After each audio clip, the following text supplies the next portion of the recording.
everyone, it is the Relentless Reviewer here with another old review episode today. And again, I know it's been a long time since I've made another video, like a couple weeks or so, and I know a lot of you are looking forward to my Avengers review. I know it's going to be very late, but I will upload it soon, I promise.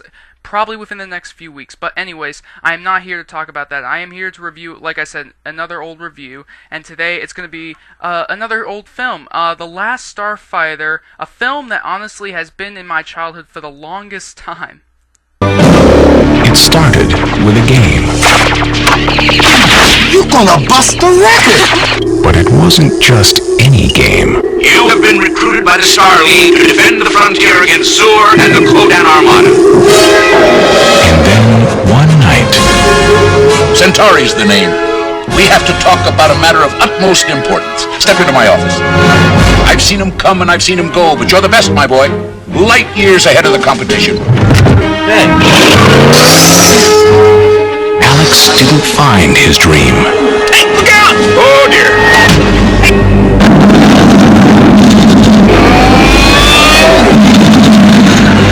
His dream found him. You were recruited by the Star League to defend the frontier against Zur and the Kodan Armada.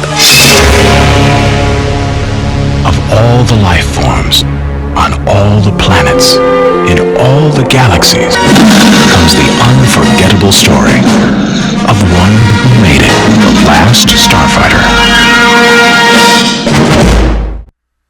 So right away watching the trailer, you probably noticed the fact is that any video game nerd would probably at least be somewhat curious of this movie.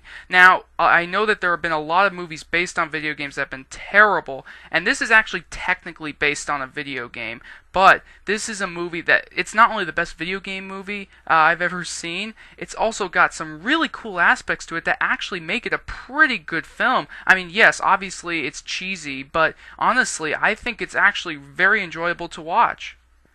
So to begin with, I mean, there are a few no-names in this cast list for The Last Starfighter, but there is one name that is one of my favorite actors of all time, Robert Preston, who's truly a legend, and he was had a fantastic career.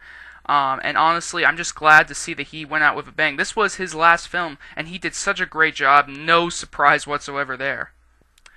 Now, one of the interesting things is that it was actually one of the first films. It came out in the 1980s. It was one of the first films to ever actually use CGI in its very early form. So if you watch the film, you'll know what I'm talking about. Obviously, it doesn't look as good as it does today, but in a way, it's kind of charming. Just the effects in general, they're actually kind of charming to watch. And honestly, I think that the action itself is actually really well done. I think compared with the music, I think you really get into the movie no matter what.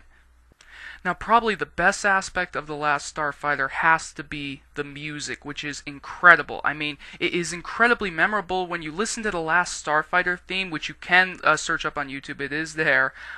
It's just, you never forget it. It's something that I've always remembered, and I can always remember the tune. It's just so amazing. And it's not just the theme. The rest of the music during the action is incredible. The music, even in the casual scenes, is very well done. I mean, the music in general and the soundtrack is a reason for adults to enjoy this movie just as much as kids. So with that being said, overall, I mean, it is kind of tough to grade this movie now. Obviously, I'm a lot older. I grew up watching this film, and I do have to look at the fact that it is a little cheesy. I mean, again, it is geared towards kids, but you know, I think the action is very well done. I think the music is incredible. And Robert Preston, to me, is always a plus. He was spectacular in his final major film. So I think this does deserve an 8 out of 10. I mean, again, it's not a movie for everyone. It's just so charming, though.